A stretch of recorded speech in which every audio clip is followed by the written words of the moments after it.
We begin with the criminal hush money trial of former President Donald Trump. Mr. Trump will be back in court this morning, one day after Stormy Daniels' testimony wrapped up with a fiery cross-examination by the defense.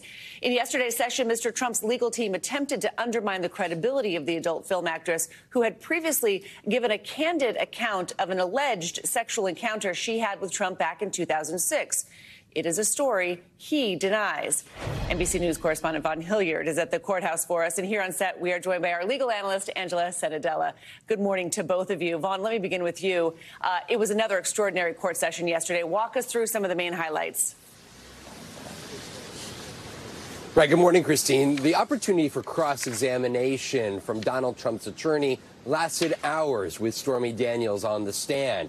Stormy Daniels answering a series of questions from Susan Nicholas, that Trump attorney, potentially looking at the effort to undermine her credibility and the truthfulness of her story by extracting some details and putting them into question of whether they reflected the version of the story she had told in previous years. Now, to note, Stormy Daniels repeatedly stood by the details of her story and saying that in other situations she didn't necessarily always provide the details, but that the story itself never changed. And she fought back with confidence against Donald Trump's attorney, in part at one point in which Nicholas asking her, now there's a story you were telling about President Trump, to which Stormy Daniels responded, if that story was untrue, I would have written it a lot better.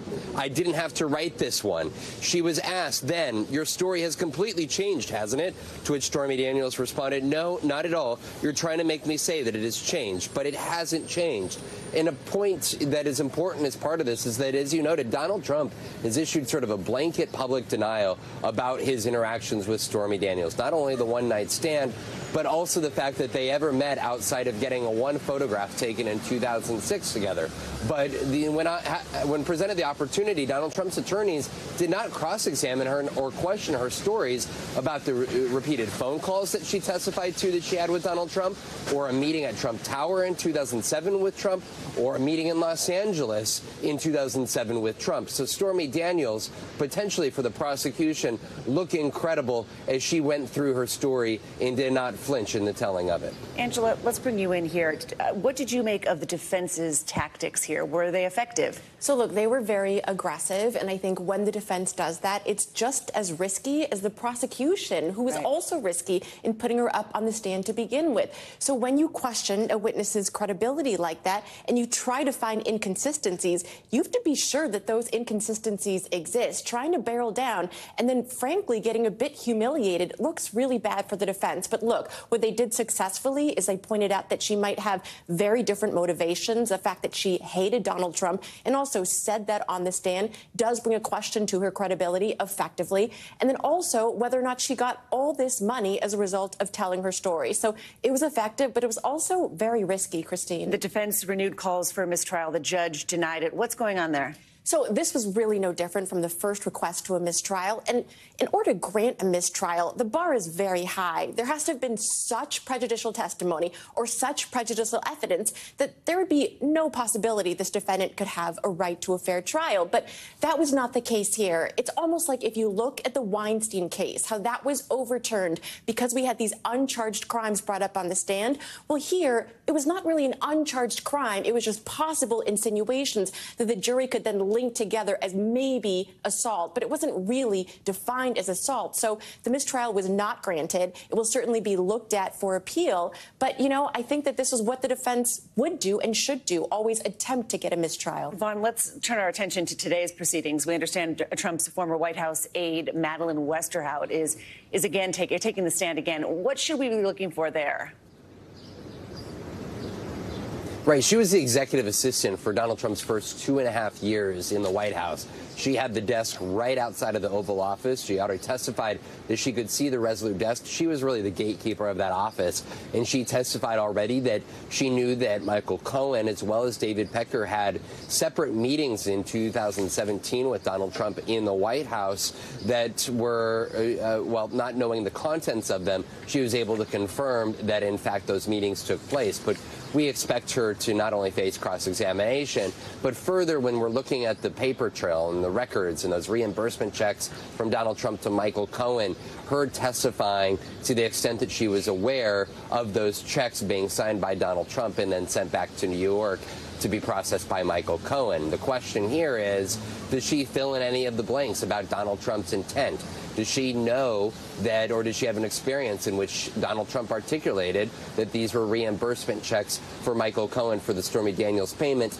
That is where the defense continues to try to extract questions, including, again, with Stormy Daniels acknowledging she did not know whether Donald Trump specifically was party to that $100,000 payment to her or not, which is a big part of the defense for Donald Trump arguing that he is not guilty of the falsification charges brought against him. Hey, Vaughn, do we know when we might hear from Michael Cohen on the stand? Could that happen today?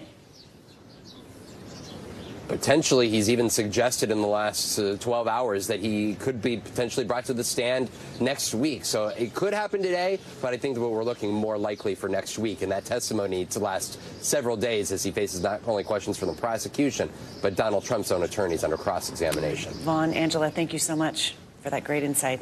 All right, this morning, the Biden administration is standing by the president's warning that the U.S. will halt the delivery of some weapons to the Israeli military if it moves forward with a full-scale assault on Rafah.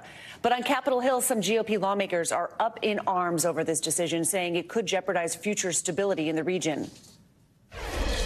Mr. President, if you do not change this policy, you will have destroyed the last best chance to deliver lasting stability in the Mideast for generations. Other allies who rely on ironclad guarantees from America will question our commitment. Nations on the fence, in the middle of a major power competition for influence, will look elsewhere for their own security, and our enemies will be emboldened. For more, we are joined by NBC News international correspondent Raf Sanchez in Tel Aviv. Raf, good morning. Israeli officials have joined Republicans in venting their frustration over President Biden's decision, with Israeli Prime Minister Benjamin Netanyahu saying Israel will stand alone if need be. Is this a turning point, do you think, of the U.S.-Israel relationship, or have there been other similar strains in the past? Christine, good morning. This is certainly the first time over the course of this 7-month war that we've seen the U.S. impose these kinds of restrictions on Israel. President Biden has hugged Israel very, very close. You'll remember coming here in the days after October 7th, saying his commitment to Israel's self-defense is ironclad, and saying that the U.S. basically supports Israel's military goal of destroying Hamas. But it has now reached a point that American concerns over civilian casualties in Rafah are so severe that the Biden administration feels it has no choice but to withhold at least this shipment of heavy weapons, including those 2,000-pound bombs, which have caused such serious casualties. Now, you heard that outrage from Republicans on Capitol Hill, but, Christine, this is not the first time that the United States has imposed weapons restrictions like this. You go back to President Reagan back in 1982, and he imposed a similar restriction on shipments of American-made cluster bombs to the Israeli military after Israel was found to be using them in densely populated areas of Lebanon. Now, the U.S.-Israel relationship recovered after that. Israel continued the war effort. So this is a first in this war. It is not a first historically. Christine. We know that ceasefire talks have ended in Cairo. Just a few days ago, American officials believe that outstanding issues could be resolved. Is there still hope, any hope for a breakthrough, Raf? You know, Christine, these talks have not collapsed altogether, but they certainly don't appear to be in a good place. There was some progress towards the end of last week. There was a feeling that maybe momentum might be building, but we haven't really seen much progress since then. CIA Director Bill Burns, who's been heavily involved in mediating these talks, has left Cairo. Hamas has gone back to Doha to consult with its leadership there. So the White House has said pretty consistently that they feel the gaps between the U.S. and Israel are not that large at this point, that there could be the gaps between Hamas and Israel, not that large, rather, that a final agreement could be reached. But we are not seeing much progress right now that's giving people much hope. Raf, can you tell us what's happening in Rafah right now? I mean, Israel said it was only a limited operation, but it appears it may be getting larger this morning. Yeah, that's exactly right. So there are reports from inside of Rafah right now that what started out as an Israeli operation that was kind of hugging the Egyptian border is now expanding into the city itself. Reuters is reporting that Israeli tanks have occupied the main road dividing Rafah into east and west. NBC News hasn't been able to confirm that specifically. We've asked the IDF. They aren't commenting at this stage. But I can tell you, Christine, I was speaking to a medical volunteer in a hospital in the west of Rafah earlier, and they said that they were hearing gunfire. They were hearing shelling, machine gun rounds. So it does appear that this operation is getting bigger. And if that is the case, it is really, really going to test the Biden administration's resolve, given that the White House has been saying consistently it is opposed to a large-scale Israeli ground offensive in that city where more than 1 million Palestinian civilians are sheltering. Christine? Right, Ralph Sanchez, thanks so much from Tel Aviv. Right, the Israel-Hamas war is now spilling over into one of the world's most beloved and watched pop culture events, the Eurovision Song Contest. The campy, made-for-TV spectacle has become a place of protest over Israel's inclusion in the contest. NBC international correspondent Claudio Lavanga joins us now from Sweden with more on the controversy surrounding this year's contest. Claudio?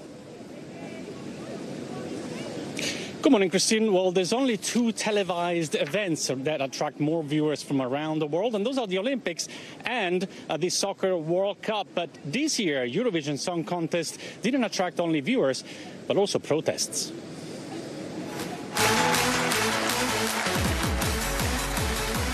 It's the world's most watched music event. With wild outfits and fanatical fans. 37 performances representing countries in Europe and beyond, setting the stage on fire to the sound of Europop. All under the Eurovision slogan, United by Music. But are they? This was the scene on Thursday in Malmö, the Swedish city, hosting the contest this year. Thousands protesting against Israel participating in Eurovision because of its war in Gaza. They should not be able to spread the propaganda. The protests have also made it onto the stage, a clear violation of Eurovision's no politics rule. At Tuesday's semi-final, Sweden's Erik Saade wore a Palestinian keffiyeh on his wrist, while the singer from Ireland said they were forced to change messages painted on their face, which translated as ceasefire and freedom. It was very important for me because I'm pro-justice and pro-peace. Unfortunately, I had to change those messages today. Eurovision made Israel's entrant change the lyrics and title of her song, October Rain, an apparent reference to Hamas's October 7 attacks. It's now called Hurricane.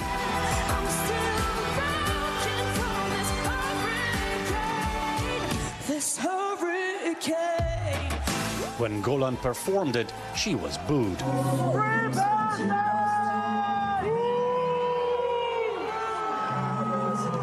She has Israel's fans backing her, despite security concerns. It's the first thing that if you don't need to go, don't go. It's dangerous. But if you're going there, please hide the Israeli symbols. But this is just the most recent example of politics overshadowing the contest. Since Russia invaded Ukraine in 2022, it has been banned from competing. That year, Ukraine was voted the winner.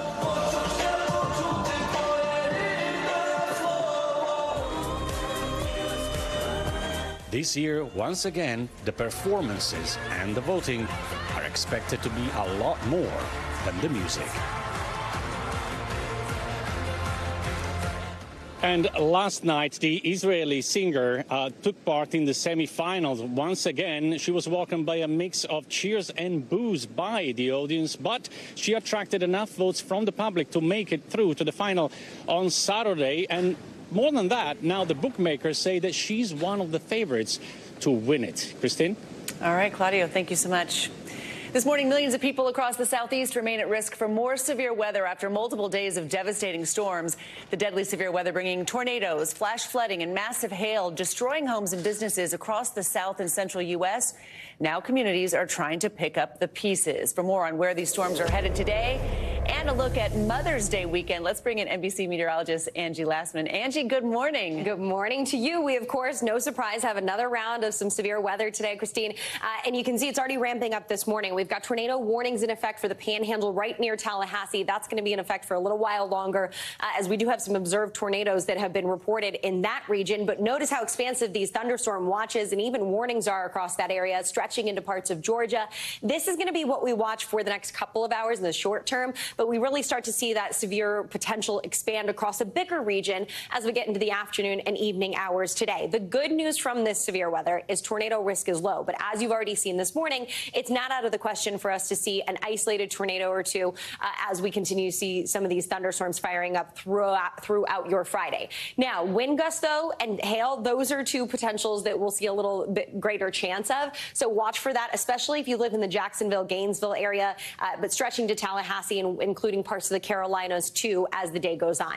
That system that's really been a troublemaker for days and days, it's on its way out. We'll see some leftover showers across the mid-Atlantic and stretching down for the southeast, of course, through the day today, but that's going to move away. We start to see this next system work across the Great Lakes. That'll bring a good dose of some rain for folks in that region and into the interior areas of the Northeast and out towards the coast as the day goes on tomorrow. But look what happens by the time we get into Sunday, Mother's Day. I know not what the moms across the South want to hear, but we likely are going to be dealing with some rain in this region. Specifically along the Gulf Coast, we'll have periods of really heavy rain. So here's the setup. Here's what's going on. Sunday afternoon, we see this system kind of emerge from the Rockies in the morning hours. And then by the afternoon, we've got that heavy rain that sets up right in some of those same areas that we're dealing with that horrible flooding just about a little over a week ago. That's Sunday afternoon. It doesn't start to see improvements really, though, until Tuesday, because Monday, another round of that heavy rain is stretched across specifically Texas, but even as far east as the Florida Panhandle. We'll see plenty of moisture to tap into from the Gulf. So the flood risk will be there not just Sunday, but Monday, too. So we round out our weekend, head into our work week with folks from Houston to Panama City, including New Orleans, dealing with that heavy rain. So watch for the flooding concern, especially if you have outdoor plans or you're going to be out and about, I should say, on Sunday celebrating the moms. 1 to 3 inches is likely across this region. Notice how expansive that is. Alexandria, Mobile, New Orleans look to be on the higher end of that. But again, already saturated grounds in a lot of these spots across Texas. So it'll be a couple of days of some really heavy rain. Otherwise, for Mother's Day, great conditions. Places like Atlanta, Tampa, Christine, San Francisco looks nice with mid-60s. Plenty of sunshine on tap for our friends in Phoenix that are celebrating their moms. But it'll be a little warm, a high of 97 degrees. All right, everybody get your plans ready. Exactly. Don't disappoint mom this year, We warned you. You've been warned, Angie. Thank you so much. Of course. With more on the severe weather that's been plaguing the South and Midwest all week, NBC News correspondent Priscilla Thompson joins us now from Dallas, Texas. Priscilla, more severe weather rolled through the South yesterday, including parts of Texas. Tell us about the latest storm system and what it brought with it.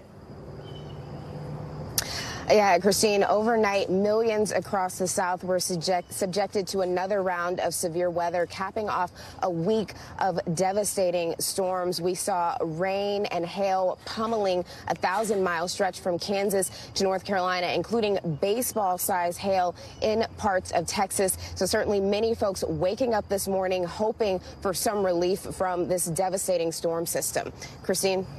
Tennessee, one of the hardest hit states. The Governor Bill Lee there got a chance to tour some of the damage yesterday. What was his message to residents?